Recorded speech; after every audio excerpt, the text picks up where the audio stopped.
People of Slovakia, you will vote today, and I cannot sleep. I need to talk to you. According what we know here, you are more or less deciding between pro-European and pro-Russian. I'm a citizen in the very heart of the EU, but as well at an economical border of the EU. I see many cars from Slovakia all the time visiting us here as common Europeans. Great. We here can see both. We benefited right here as no one else from the EU. But doing business, we can still every day experience downsides of having a neighbor who is not in the EU.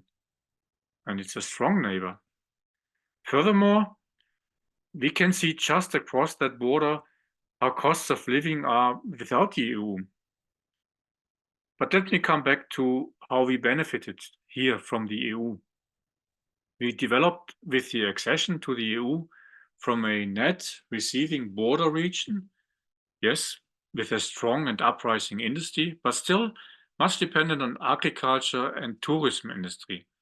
So we developed to a top net paying region that today is a cradle of innovation, top ranking in every means of quality of life, and literally in the very center of Europe, a hub of all commerce. And that's why there are so many cars from Slovakia. You, right now, in Slovakia, as Hungary, and much more than Poland, can do the exact same development. Once innovative and ingenious Ukrainians join the EU, with both their science, industrial background, but as well their agriculture.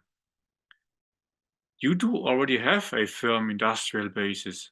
You do have the core infrastructure on which EU-funded developments will build on once Ukraine gets fully integrated.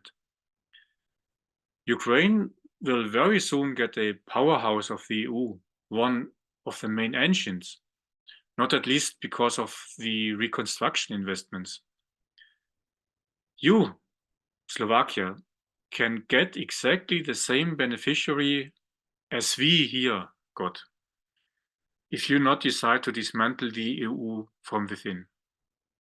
Now, let's clean away some lame issues that there are around the EU all the time.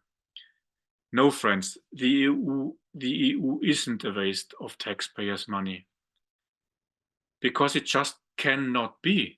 Here's why. Take two core figures. First, the budget of the EU.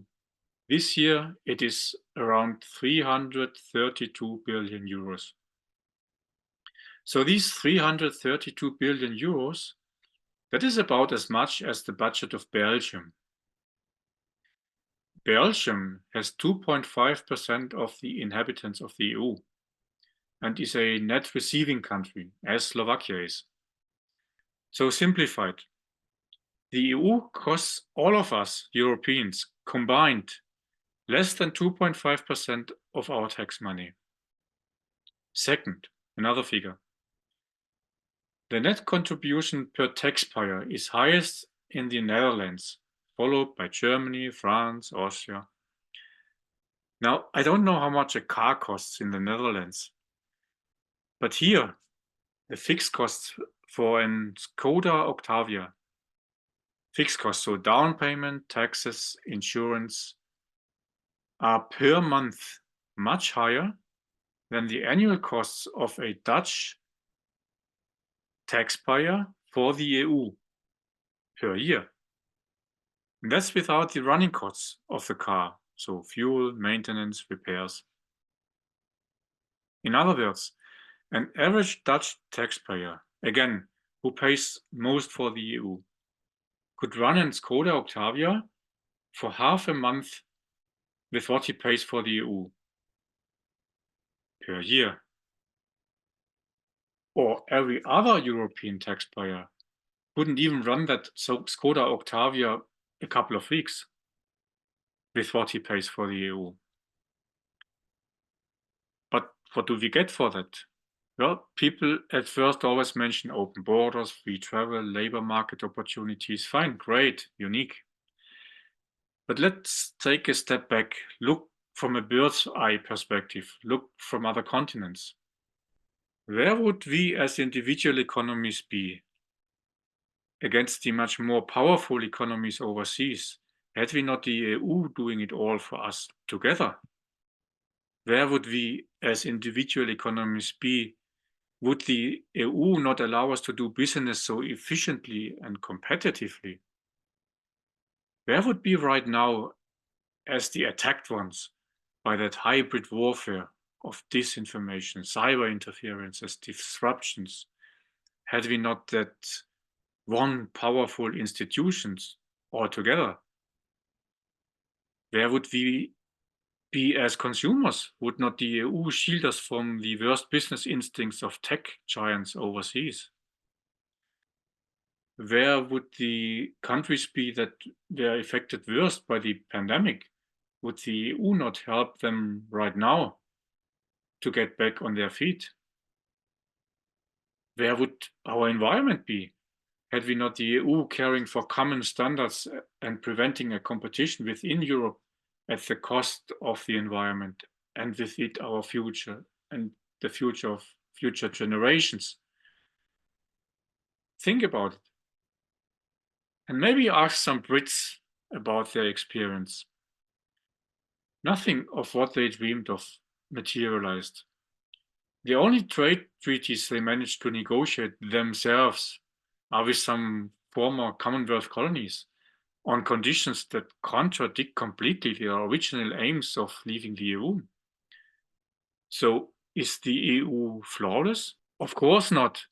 I just had to realize it when researching for the annual budget. If you do that based on EU publications, you get outraged. But that is not the reason to be against the EU. That is reason to engage more for the EU because we can. We have a representative in the EU Parliament.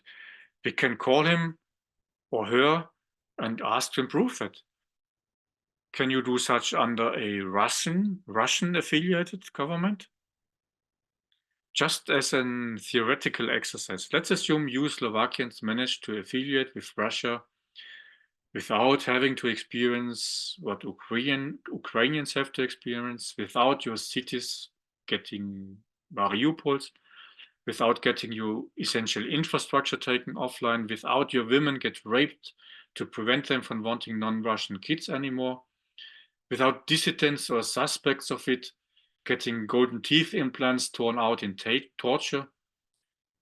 So would you feel confident under a government that literally by design, as the Russian one at March 19th, brushed off that state-of-the-art international warnings for terror suspects or of terror suspects and let them do what they did?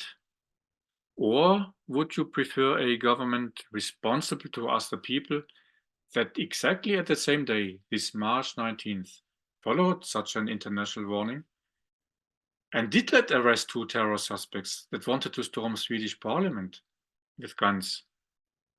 Now, the later would have looked not much different as what you could see in Krakow City Hall. Could, but hardly anyone took notice of these arrests. Because we have governments with built-in checks and balances, with ultimate responsibility to us, the people, with always the option for everybody to speak out safely. So, lovely people of Slovakia, don't give away your checks and balances today. Decide for open markets against open prisons.